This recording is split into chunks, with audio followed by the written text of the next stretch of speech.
Bonjour à tous, c'est un plaisir de nous retrouver aujourd'hui pour continuer cette série sur les proverbes qui concernera donc aujourd'hui les proverbes sur la justice et l'équité. Alors justice, équité, c'est des thèmes forts, je ne sais pas ce que ça vous évoque vous personnellement. Moi j'ai remarqué que quand je vais sur les réseaux sociaux et que je regarde les commentaires qui sont sous les publications de journaux d'information qui concernent des affaires judiciaires en cours ou des faits divers, je suis à chaque fois étonné de voir à quel point il y a beaucoup de personnes qui vont de leurs petits commentaires, de leur analyse juridique en disant que telle personne devrait aller en prison, que telle peine n'est pas assez sévère, et en tenant des propos qui sont parfois extrêmement virulents envers la justice. Et voilà, moi j'ai étudié le droit, je travaille aujourd'hui dans la justice, et c'est vrai que c'est toujours un peu frustrant de voir ça quand on connaît parfois la réalité du terrain, etc. Mais en fait, en y réfléchissant bien, je me suis rendu compte que finalement, si autant de gens, justement, y vont de leurs petits commentaires, c'est parce que tous les êtres humains, je crois, au fond d'eux, cette notion de justice, cette balance dans notre cœur qui vacille un peu d'un côté, un peu de l'autre, et l'injustice qu'on peut voir dans les médias, les journaux autour de nous, en fait ça nous révolte en tant qu'humains. Et c'est vraiment quelque chose d'humain d'avoir de la compassion face aux situations difficiles qui nous entourent, que ce soit la personne qui dort en bas de chez nous, le fait divers sordide ou les peuples opprimés à l'autre bout du monde. Et en fait, Dieu nous a créés à son image, et Dieu, qui est un Dieu parfaitement juste, et on en reparlera plus tard, a mis en l'homme cette recherche de la justice. Mais l'homme, qui est déchu, est incapable d'avoir une vision parfaitement juste de ce qu'est la droiture et l'équité. Et c'est pour ça que cette balance qui est dans notre cœur, elle vacille un peu d'un côté, un peu de l'autre. Mais en fait, en tant qu'humain, on n'arrive jamais à trouver cet équilibre. Pourtant, les proverbes nous enseignent qu'il existe de nombreuses pistes qui nous permettent de vivre une vie droite qui cherche à rendre plus de justice dans ce monde. Parce que Dieu veut nous enseigner une manière de vivre qui est juste. Et donc, on peut retenir que face à l'injustice de notre cœur, Dieu nous montre le chemin vers la justice pour la vivre dans notre vie au quotidien. On va donc voir trois temps. D'abord, en premier lieu, le constat que Dieu est parfaitement juste et que nous sommes perdus. Ensuite, que Dieu nous montre le chemin vers la justice et les conséquences d'une vie juste et injuste. Et enfin, on va voir que Dieu nous encourage à mettre en pratique cette justice dans notre vie. Dieu, d'abord, il incarne parfaitement la justice et l'équité. Il est parfait et il n'y a pas un seul gramme d'injustice en lui. On peut lire dans Proverbes chapitre 8, versets 6 et 9 « Écoutez-moi, car j'ai à dire des choses capitales, et ce sont des paroles justes qui franchiront mes lèvres. Oui, ma bouche proférera la vérité, le mal fait horreur à mes lèvres, et mon palais proclamera uniquement ce qui est juste. Il n'y a pas de fourberie, rien de retort dans mes paroles. Elles sont toutes justes pour qui comprend les choses, elles sont droites pour qui trouve la connaissance. » Ou encore chapitre 8, verset 15. « C'est par moi que règnent les rois et que les dirigeants décrètent des lois justes. » Ou encore chapitre 17, verset 15. « Qui acquitte le coupable, qui condamne le juste, sont tous deux en horreur à l'Éternel. » On voit dans ces versets que Dieu a réellement en horreur l'injustice. Et que Dieu a dans ses principales caractéristiques d'être un Dieu parfaitement juste. Et parfois, on peut avoir peur concernant des questions liées à qui va être sauvé, qui ne le sera pas. Et je crois qu'on peut vraiment se rassurer en se disant que Dieu est juste, il l'est parfaitement, et je pense qu'on comprendra tout au moment voulu. Et si on a parfois du mal à comprendre la justice de Dieu, c'est parce que nous, notre perception de ce qui est juste, elle est biaisée. Puisque le monde, lui, il est déchu. Et l'injustice, elle est sur terre, et nous la subissons, en même temps que nous la pratiquons. Parce qu'il y a l'injustice de la nature, il y a l'injustice de l'homme. Et ces deux injustices sont deux conséquences de la chute. L'injustice de la nature, on peut lire dans les Proverbes, chapitre 13, verset 23, « Le champ défriché du pauvre lui procure de vivre en abondance, mais l'injustice les détruit. » Parce que les famines détruisent des vivres, mais on peut penser aussi à la maladie, à la souffrance, aux catastrophes naturelles, aux épidémies. Et toutes ces choses ne sont pas du fait de l'homme, mais sont des choses que nous subissons, et ce sont des injustices. Mais bien sûr, il y a aussi l'injustice de l'homme, celle qui vient de notre cœur. Au chapitre 22, verset 16, on peut lire « Qui opprime le pauvre pour réaliser un gain, ou qui fait des cadeaux aux riches, finira dans la pauvreté. » Chapitre 29, verset 10, « Les meurtriers haïssent l'homme intègre, mais les gens droits cherchent à préserver sa vie. »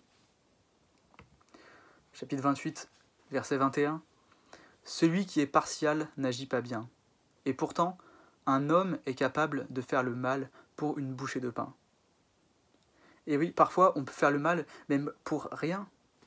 Et récemment, j'ai entendu une histoire de quelqu'un qui a donné plusieurs coups de couteau à l'un de ses amis, parce que cet ami lui avait remboursé 1,30 € au lieu de 2 €.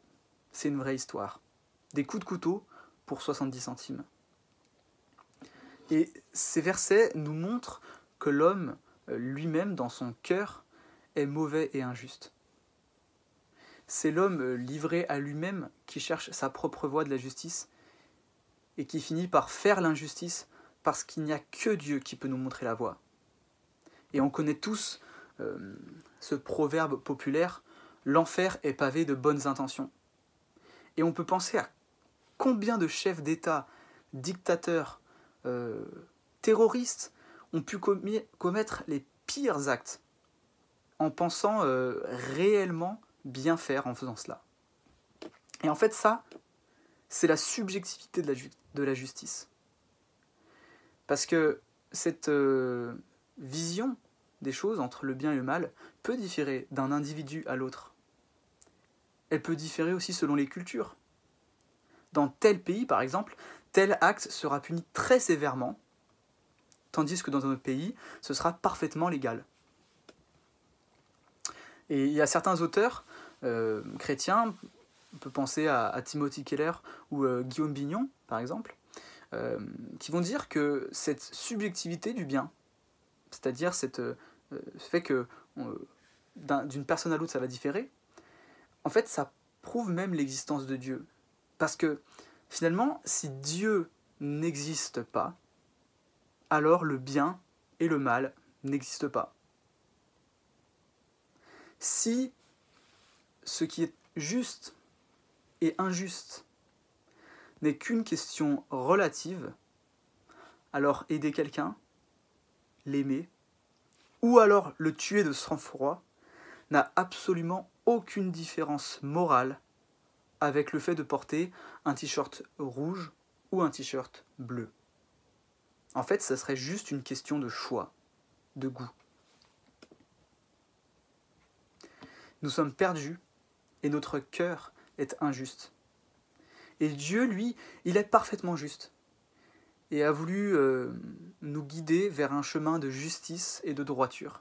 Et c'est pour ça qu'il nous montre les conséquences d'une vie juste et d'une vie injuste. Dans toute la Bible, on retrouve beaucoup ces thèmes, mais on les retrouve spécifiquement dans les proverbes. En fait, les proverbes nous parlent beaucoup de ces notions de justice et d'injustice. En fait, c'est sûrement le thème étudié cette année sur les proverbes où il y a le plus de références. Et encore, on a dû trier, il y en a énormément. Et on se rend compte que la Bible, que les proverbes sont extrêmement tranchés, on peut dire même binaires, en ce qui concerne ces notions-là. Puisque c'est l'objectif du Père qu'on a vu dans Proverbe 1 qui explique à son fils qu'il veut qu'il vive une vie droite, une vie de sagesse. Et en fait, on peut résumer les choses de manière très simple. La justice mène à la vie et l'abondance, et l'injustice mène à la mort. Il y a énormément de versets qui vont dans ce sens, tant au niveau individuel d'une seule personne, mais au niveau d'une société entière aussi. Au niveau individuel, pour commencer, chapitre 2, versets 7 à 9, on peut lire « Il réserve son secours aux hommes droits, comme un bouclier, il protège ceux qui vivent de manière intègre. Il préserve ceux qui vivent selon la droiture, il veille sur le cheminement de ceux qui lui sont fidèles. Alors tu apprendras à discerner ce qui est juste, conforme au droit, à vivre selon la droiture et à reconnaître tous les sentiers du bien. » Chapitre 10, versets 2 et 3. « Les biens des méchants ne leur profitent pas, mais mener une vie juste sauve de la mort. »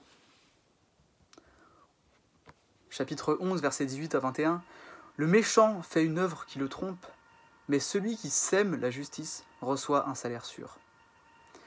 La justice mène à la vie, mais celui qui poursuit le mal court à la mort. L'Éternel a en horreur de ceux qui ont le cœur tortueux, mais il accorde sa faveur à ceux qui se conduisent de façon intègre. Vous pouvez en être sûr, en fin de compte, le méchant n'échappera pas au châtiment. » Enfin, chapitre 14, verset 11, « La maison des méchants sera détruite, mais la demeure des gens droits sera florissante. » Et encore, la liste pourrait être très très longue. Il y a énormément de versets comme ça qui nous montrent que, au niveau individuel de notre personne, les gens droits auront une vie abondante et les gens qui vivent de manière injuste iront à la mort. On voit vraiment ce côté très binaire des proverbes sur ces thèmes-là. Mais ça ne s'arrête pas au niveau seulement individuel d'une personne, on retrouve cet aspect-là aussi au niveau collectif. Chapitre 14, verset 34.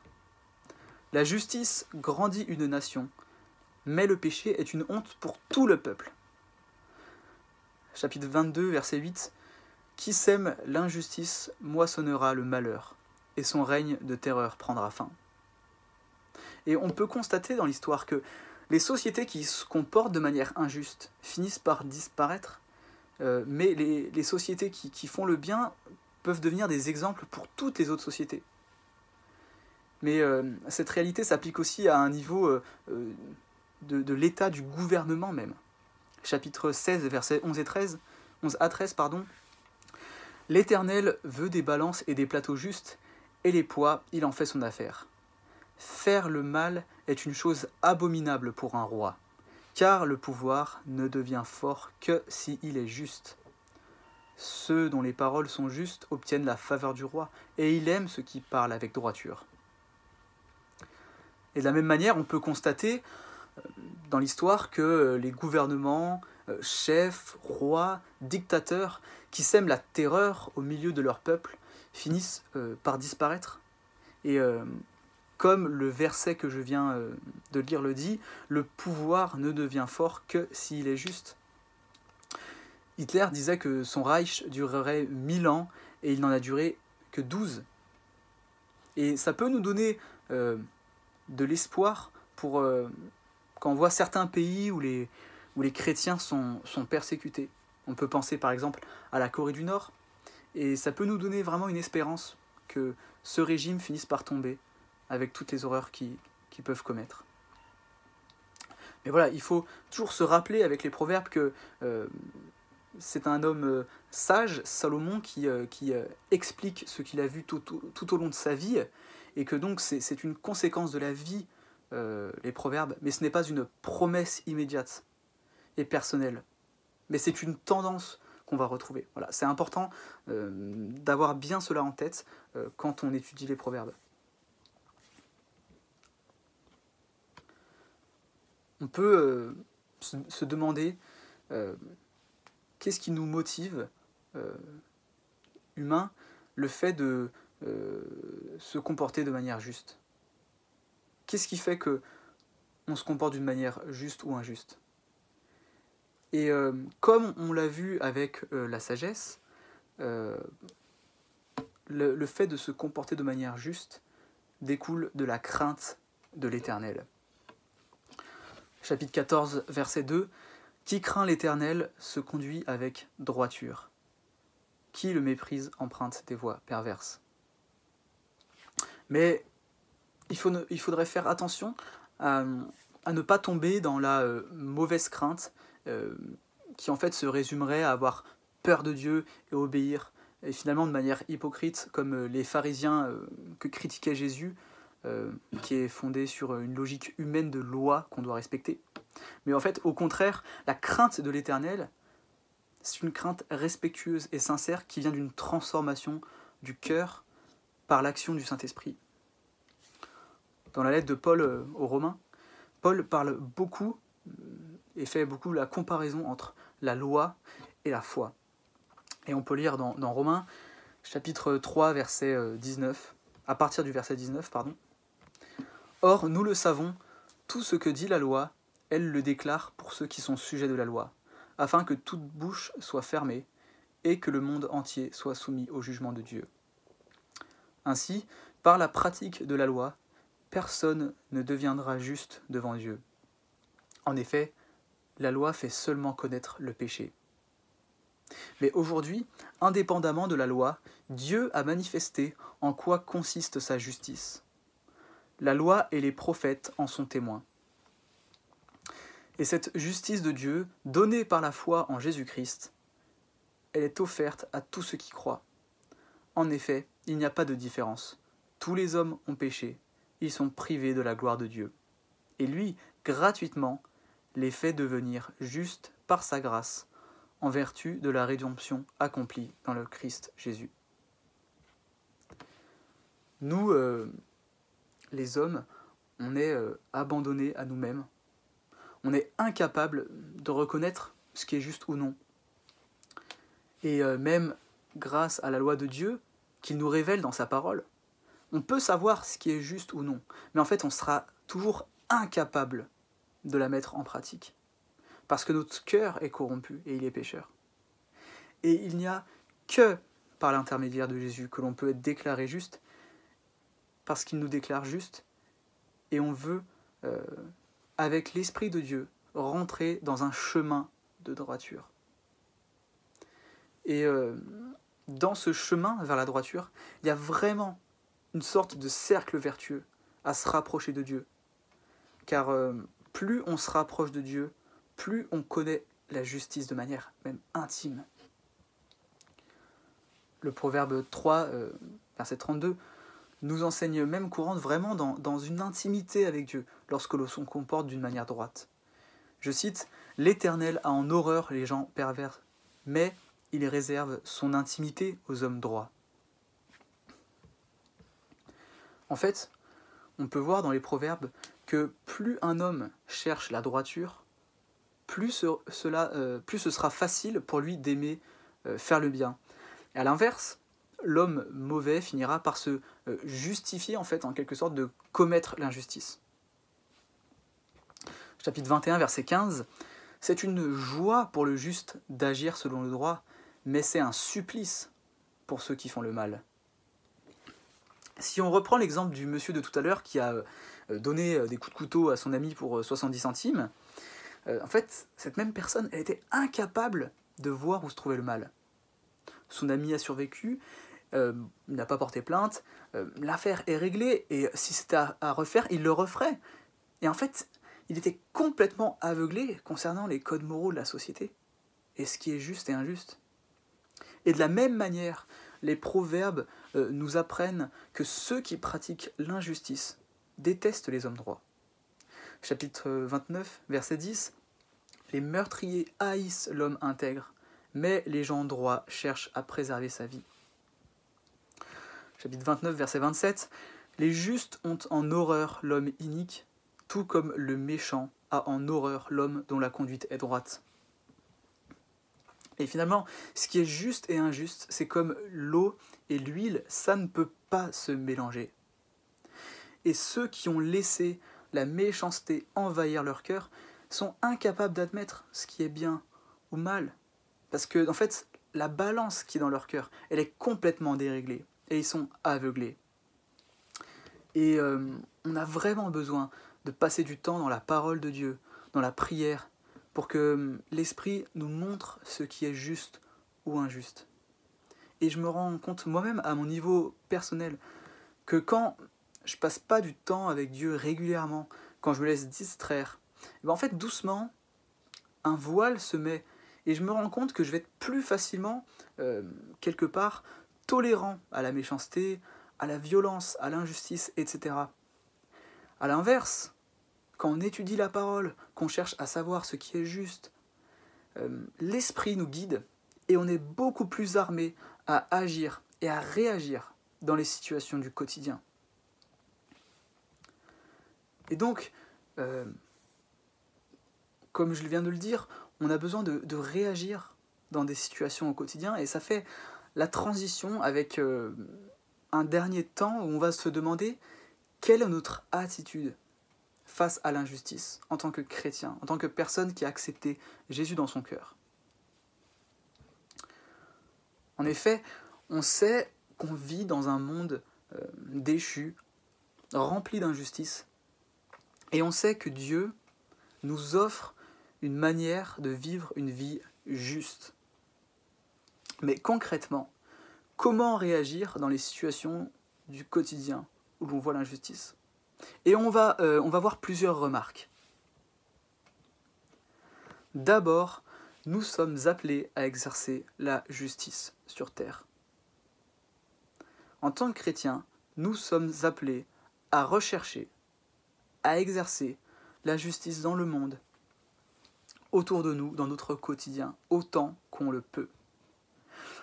On pourrait être tenté de se dire que la justice appartient à Dieu, que c'est lui qui exercera sa justice en temps voulu. Alors oui, c'est vrai, vous avez parfaitement raison. Mais il ne faudrait pas se cacher derrière cela pour éviter de se confronter à des situations où il faudrait prendre parti, en faisant tout ce qui est possible pour faire cesser une injustice. Et en fait, il y a plusieurs versets qui nous poussent à agir à l'instant T pour faire cesser les injustices. Chapitre 24, verset 11, « Délivre ceux que l'on entraîne à la mort et sauve ceux qui chancellent et vont se faire tuer. » Chapitre 31, verset 8 et 9, « Ouvre la bouche pour défendre ceux qui ne peuvent parler, pour défendre les droits de tous ceux qui sont délaissés. Oui, parle pour prononcer de justes verdicts, défends les droits des pauvres et des défavorisés. » Et on voit ici vraiment des injonctions, presque des ordres qui sont immédiats. Délivre, sauve, ouvre la bouche, parle, défend, etc. Mais on est vraiment encouragé à agir pour rechercher la justice et l'équité autour de nous. Mais attention, il faut chercher à exercer cette justice dans l'amour. Exerçons la justice comme Jésus et non comme Robespierre. Pour les plus jeunes, Robespierre, c'est un monsieur qui, pendant la Révolution, a été à la tête du gouvernement français et qui a appliqué une justice extrêmement dure et qui coupait plein de têtes. Et cherchons à rétablir la justice dans l'amour avant de chercher à faire tomber des têtes. Et on pourrait tenter d'accuser à tout va, de chercher à juger autrui, à se faire procureur de l'évangile. Mais c'est vraiment pas ce qu'on doit rechercher. Recherchons d'abord à exercer la justice sociale autour de nous. Et je crois que c'est vraiment la première injustice dans ce monde. C'est celle de la pauvreté, de la solitude, de l'isolement, de l'exploitation, etc. Et les proverbes nous encouragent même à exercer le droit des pauvres. On pourrait penser que c'est une notion récente des avancées sociales du début du XXe siècle, etc., de l'État-providence. Mais en fait, les proverbes nous disent déjà, chapitre 29, verset 7, « Le juste reconnaît le droit des pauvres, mais le méchant ne veut rien savoir de cela. » Chapitre 31, verset 8 et 9, « Ouvre la bouche pour défendre ceux qui ne peuvent parler, pour défendre les droits de tous ceux qui sont délaissés. Oui, parle pour prononcer des justes verdicts, défends les droits des pauvres et des défavorisés. Et donc oui, cherchons l'équité dans des situations du quotidien pour établir la justice, la paix, dans l'amour.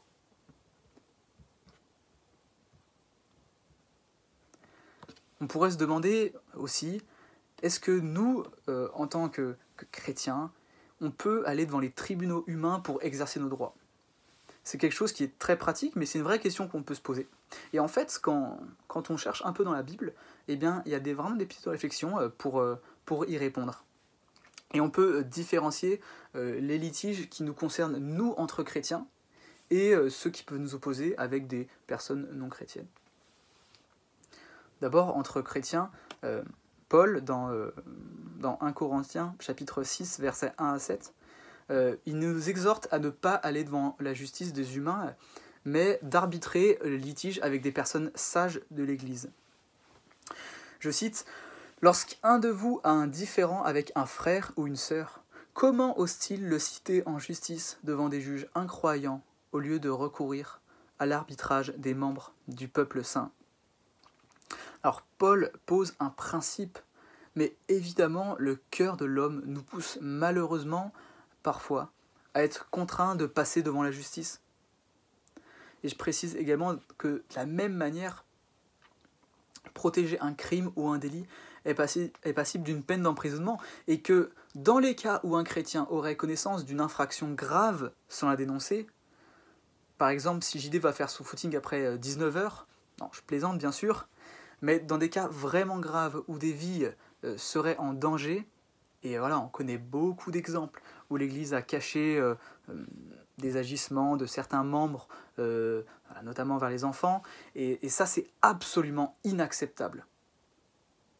En revanche, dans les litiges entre frères et sœurs, voilà, on doit vraiment en premier lieu rechercher à être conseillé par les membres de l'Église pour arriver à une solution de paix. Et donc, avec les non-chrétiens, est-ce qu'on peut les traîner devant les tribunaux? Et bien en fait, finalement, la réponse, elle serait pas si différente que celle entre chrétiens. On doit toujours s'efforcer de chercher la paix avant tout. Mais en dernier recours, avoir recours à la justice semble parfois nécessaire. Dans Romains 13, versets 3 à 5, Paul reconnaît l'utilité et la légitimité des autorités judiciaires. Car ce sont les malfaiteurs et non ceux qui pratiquent le bien qui ont à redouter les magistrats. Veux-tu ne pas avoir peur de l'autorité? Fais le bien et l'autorité t'approuvera. Car l'autorité est au service de Dieu pour ton bien. Mais si tu fais le mal, redoute-la, car ce n'est pas pour rien qu'elle peut punir de mort. Elle est en effet au service de Dieu pour manifester sa colère et punir celui qui fait le mal. Et finalement, on pourrait résumer tout ça avec Romains chapitre 12, verset 18. « Autant que possible, et dans la mesure où cela dépend de vous, vivez en paix avec tous les hommes. » Dans ce verset, il y a deux parties. Autant que possible, oui, mais tant que cela dépend de vous. Et donc oui, recherchons toujours la paix avec notre prochain, croyant ou non, mais ne boycottons pas la justice humaine qui peut parfois s'avérer nécessaire. Et en fait, on peut se demander jusqu'où aller pour exercer la justice dans ce monde. Peut-on désobéir à nos autorités, à nos parents, à nos patrons, chefs, jusqu'à même désobéir à l'État, alors que Dieu nous demande clairement d'obéir aux autorités? Mais la Bible nous pousse à chercher à être justes devant Dieu en premier lieu et non devant les hommes. Et cela peut passer aussi par le fait de désobéir à l'État et donc à la justice de notre pays afin de faire justice devant Dieu. Mais en affirmant cela, c'est pas un domaine qui est facile. Et voilà, il y a des exemples extrêmes où là on sait qu'il faudrait s'opposer à l'État. Mais c'est un domaine où il faut beaucoup de discernement pour ne pas tomber dans une désobéissance civile illégitime qui serait vraiment un contre-témoignage. Et voilà, il faut beaucoup de discernement. On peut lire dans les Proverbes, chapitre 24, verset 11, « Délivre ceux que l'on entraîne à la mort, et sauve ceux qui chancellent et vont se faire tuer. » 1 Pierre, chapitre 3, verset 14, nous dit aussi « Et même s'il vous arrivait de souffrir parce que vous faites ce qui est juste, vous seriez heureux. » Et donc oui, si demain l'État me demande de dénoncer mon voisin juif ou mon voisin musulman pour l'envoyer à la mort, ce serait mon devoir devant Dieu que de désobéir à la justice de mon pays. Récemment, le ministre de l'Intérieur a dit qu'on ne pouvait pas parler à ceux qui ne sont pas capables d'écrire sur un papier que la loi de la République est supérieure à la loi de Dieu. Mais la loi de la République, elle peut changer. On a la chance, et ça on ne s'en rend pas compte, de vivre dans un pays où les lois, les plus grands principes, sont pour beaucoup issus de l'influence du christianisme à travers les siècles. Par exemple, les droits de l'homme. Mais demain, la loi de la République, elle peut changer et me demander de faire des choses contraires à toutes nos valeurs morales. Mais la loi de Dieu, elle est immuable. Et c'est la justice de Dieu qui nous pousse à sauver les misérables et à faire le bien autour de nous. Et donc, pour conclure, on peut donc se rappeler que face à l'injustice de notre cœur, Dieu nous montre le chemin vers la justice, pour la vivre dans notre vie au quotidien. On peut aussi se rappeler, face à cette notion de justice, qu'on doit rester humble et être extrêmement vigilant avant d'accuser quelqu'un et de lui faire des reproches. On doit se rappeler que si nous, qui avons donné notre vie à Jésus, nous sommes sauvés, c'est uniquement dû à la grâce de Dieu qui nous sauve, et à aucun moment du fait de notre attitude. Romains, dans son chapitre 3, verset 28, on peut lire « Voici donc ce que nous affirmons. L'homme est déclaré juste par la foi, sans qu'il ait à accomplir les œuvres qu'exige la loi. » Si on comparaissait devant le tribunal de Dieu, on serait tous coupables sans exception. Et c'est quelque chose qu'on dit souvent dans les églises, mais je trouve que cette idée selon laquelle on n'est sauvé que par la grâce, c'est vraiment un combat. Et moi je le vois personnellement dans ma vie, et j'ai vraiment besoin de me souvenir que je ne peux pas me sauver moi-même, et que je ne mérite pas cette grâce, du fait de mes actions. On est tous coupables, alors soyons humbles face à l'injustice. Et certains, peut-être qui nous écoutent, vivent dans leur vie des injustices immenses, et ça peut être un poids énorme dans une vie, ça peut être une souffrance au quotidien. Mais il faut toujours se rappeler que dans l'éternité, Dieu fera parfaitement régner sa justice. Cherchons la justice sur terre, oui, mais face à notre impuissance, à nos échecs. Rappelons-nous toujours que c'est à Dieu qu'appartient la justice en dernier lieu. Il la fera sur terre, parfois, pas tout le temps, mais par contre, toujours, il la fera dans l'éternité. Et c'est ça notre espérance. Je vous laisse avec un dernier verset qui nous rappelle notre espérance dans Jean chapitre 14, versets 1 à 3. « Que votre cœur ne se trouble pas. Ayez foi en Dieu, ayez aussi foi en moi. Dans la maison de mon Père, il y a beaucoup de demeures. Si ce n'était pas vrai, je vous l'aurais dit. En effet, je vais vous préparer une place. Et lorsque je vous aurai préparé une place, je reviendrai et je vous prendrai avec moi, afin que vous soyez, vous aussi, là où je suis. » Voilà, c'est un bon dimanche à chacun, et à bientôt.